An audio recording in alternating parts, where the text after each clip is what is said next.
Thank you. ఇది పాపం దుర్గారావు వేదన, ఆవేదన.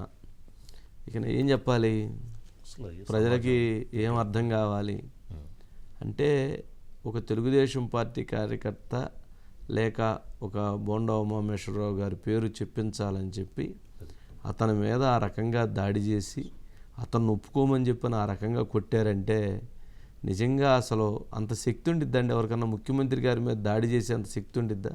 బోండా ఉమామేశ్వరరావు గారి చెబితే ఎవరన్నా రాయేసే పరిస్థితి ఉండిద్దా?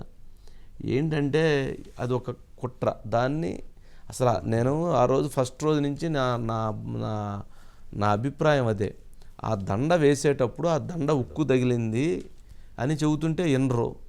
ఆ ఉక్కు తగిలినప్పుడు ముఖ్యమంత్రి గారు ఎట్లా పెట్టుకొని తర్వాత కిందకెళ్ళి తర్వాత ఇది చేసుకున్నారు. ఆ దండ తీసే టైంలో ఎవరు రాయేశారని చెప్పారు. మళ్ళీ ఇంకొక ఆఫీసర్ అన్నారు.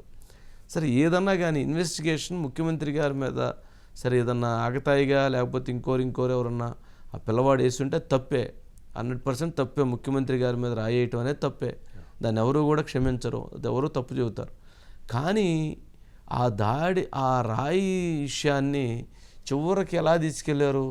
బయట నుంచి మిషన్స్ తెచ్చారు, బయట నుంచి ఎయిర్ గన్నులు తెచ్చి కాల్చారని చెప్పారు, చంపాలని కుట్ర చేశారన్నారు, చంద్రబాబు నాయుడు గారే పథక రచన చేశారన్నారు, లోకేష్ ఇది మొత్తం ఆర్గనైజ్ చేశారన్నారు, బోండా ఉమామేశ్వర చేయించన్నారు, వాళ్ళందరూ టీమ్గా ఫామ్ అయ్యి ఇదంతా ఆర్గనైజ్ చేశారని చెప్పారు. ఏంటిదంతా?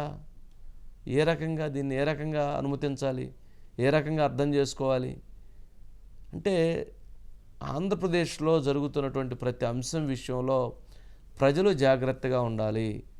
ఆంధ్రప్రదేశ్లో జరుగుతున్నటువంటి రాజకీయ నాయకులు చెప్తున్నటువంటి మాటల విషయంలో ప్రజలు జాగ్రత్తగా ఆలోచించాలి, బాధ్యతతో అర్థం చేసుకోవాలి. ఇందాక లక్ష్మి అనేటువంటి మహిళ ఏం చెప్పిందండి? తను ఏలు కోసుకొని, ఏలు కట్ చేసుకొని, ఎవరైనా కోసుకుంటారండి ఏలు? బొటన వేలు కట్ చేసుకొని తన నిరసన తెలియజేసింది.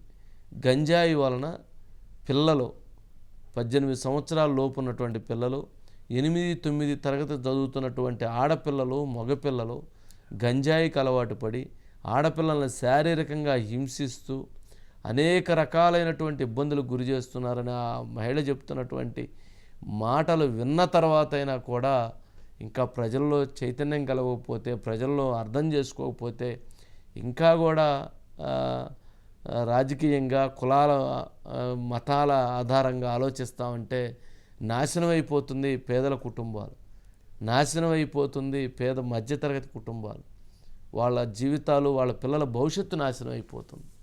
అది అర్థం చేసుకోవాలి. రాష్ట్రమే చాలా ఎఫెక్ట్ అవబోతుంది. ఇందాక తనేం చెప్తున్నారు, బడ్డెర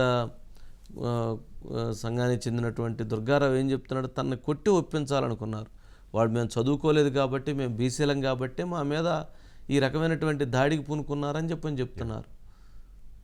మరి ఓ పక్కనేమో నా ఎస్సీ నా బీసీ అంటారండి, కానీ వెనకాల మాత్రం వీళ్ళ వెనకాల సపోర్ట్ లేదు. ఎవరండి? కోడికత్తి శ్రీనివాస్ ఎవరండి? ఎస్సీ కాదండి. మరి 5 సంవత్సరాలు జైల్లో ఉంటే కోడికత్తి శ్రీనివాసు కాపాడాల్సినటువంటి బాధ్యత, లేదా అతను తప్పు చేయకపోతే తప్పు చేయలేదని చెప్పాల్సిన బాధ్యత ముఖ్యమంత్రి గారికి లేదండి?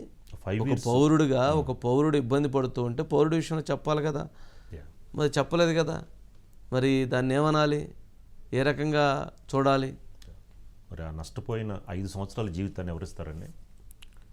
ఎవరిస్తారు? అదే అలా ఉంది సార్ పరిస్థితి రాష్ట్రం. ఓకే, దాదాపు ఈ సురేష్ గారు రెడీగా ఉన్నారా? ఎవరున్నారు? సురేష్ గారు లేరు ఇంకా. మనం ఏ టాపిక్? ఓకే, సురేష్ గారిని తీసుకోండి. యా